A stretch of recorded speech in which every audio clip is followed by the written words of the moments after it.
Disclaimer. This video is for entertainment and educational purposes only. I analyze anime and manga through a political lens, specifically from a socialist perspective.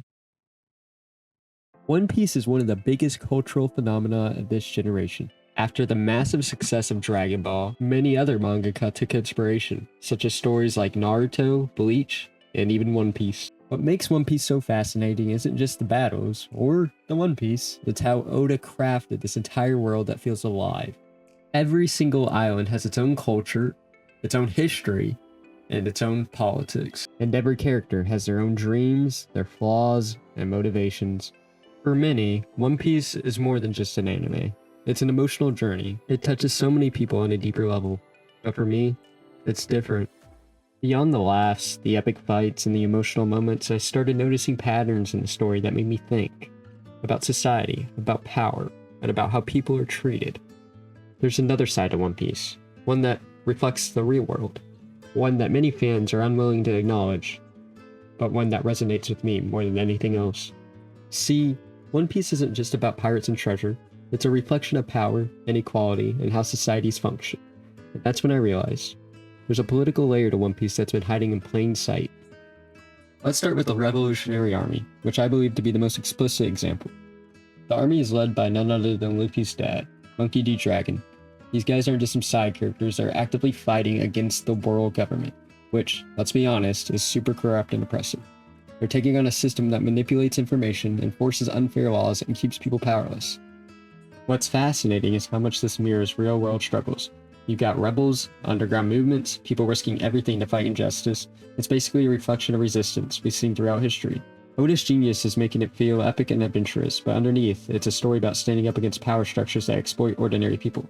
And that's why for me, this political layer hits harder than any battle on the Grand Line. It's not just entertainment, it's a reflection of the fight for freedom that exists in the real world. Let's first talk about the world government. They're supposed to keep the world in order, but in reality, they're super corrupt and controlling. They run the Marines, manipulate information, and even erase an entire chunk of history known as the Void Century. Basically anything that threatens their image gets wiped out. Then you have the Celestial Dragons. These guys are basically like human cockroaches with money. They live in palaces, wear masks because they're too good for air, and treat literally everyone else like garbage. They kidnap, kill, and flaunt their wealth while the rest of the world struggles just to survive. They're the symbol of class, inequality, rich, untouchable, and completely out of touch with reality.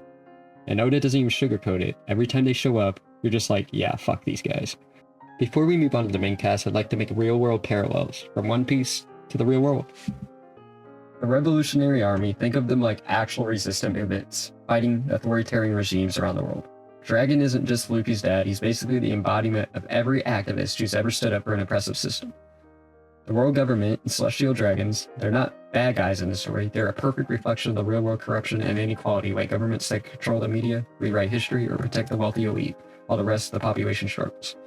You see it in dictatorships, oligarchies, even in countries that pretend to be free, but are stacked in favor of the rich and powerful. Oda isn't subtle here. He's showing us through these characters and systems the extremes of power, privilege, and oppression. That's why it hits so hard, because it feels like a mirror to real life. See, when I watch One Piece, the world government doesn't feel like a fantasy, it honestly feels like a reflection of capitalism today. In our world, a tiny group of billionaires and corporations control nearly everything. Politics, media, and even how we see history. The system protects them, the regular people are just trying to survive inside a game that's already rigged. The Celestial Dragons are a perfect exaggeration of this. They're born into extreme privilege, completely disconnected from reality, and have so much power that no one can touch them. That's not far from the billionaires that live today. They hoard wealth, own media, and influence laws to make sure nothing threatens their position. And then there's the Revolutionary Army, who's branded as terrorists just for challenging the world government. That reminds me of how the railroad protests and movements often get crushed or demonized for trying to push back against the power. Oda basically created a world where these power dynamics are impossible to ignore. But what makes it hit so hard is realizing we live in a version of it every single day. Now let's get into the Straw Hats. They're not just some pirate crew with a direct response to the whole messed up system. Luffy's entire vibe is just freedom.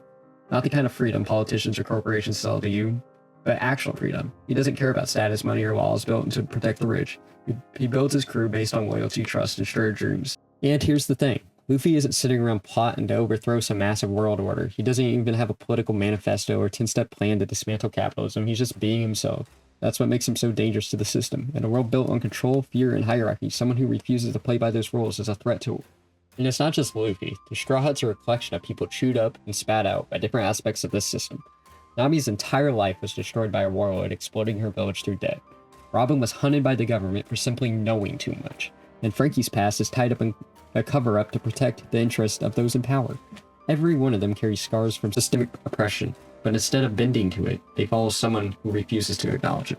What makes this story so great is Luffy's rebellion is unintentional, but powerful, making his character even more compelling. He's not a politician, he's a force of nature. When you step back, the crew feels like a rebellion against the same forces that keep billionaires and politicians untouchable today. They're not just adventuring, they're tearing through a world built to keep people in line. Every island they visit shows some new flavor of oppression. Slavery, class divide, censorship, militarization.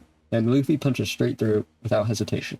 And that's what makes him such a compelling protagonist. Honestly, if you're a leftist like me, Luffy is kind of the hero you wish existed in real life. He's not sitting around negotiating with the rich, begging for reform or playing politics. He just refuses to let anyone control him.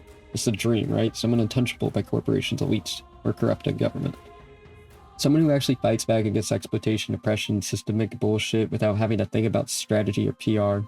The Straw Hats represent what we're always fighting for: freedom, solidarity, and equality. Every crew member's story touches on inequality, exploitation, and abuse of power.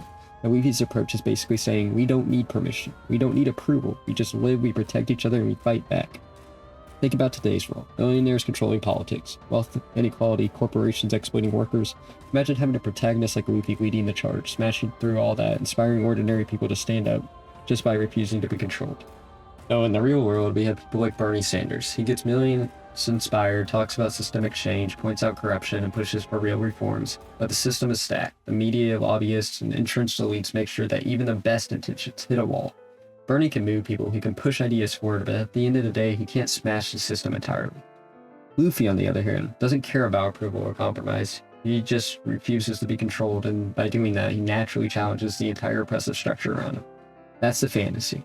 Seeing someone talk about the same principles Bernie fights for, but actually having the power to make them stick in a world that's rigged against him. So that's the big picture.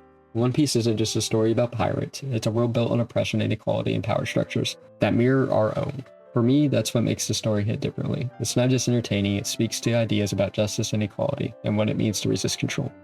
And that's what I want this channel to explore. In the next videos, I'm going to dive into individual examples, like Arlong, Enel, and Crocodile, and break down how each villain represents a different type of oppression.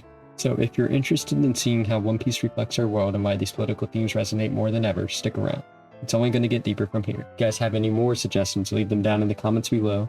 And I plan to look into more anime as well. Thank you guys for watching. Leave a like if you enjoyed. Peace.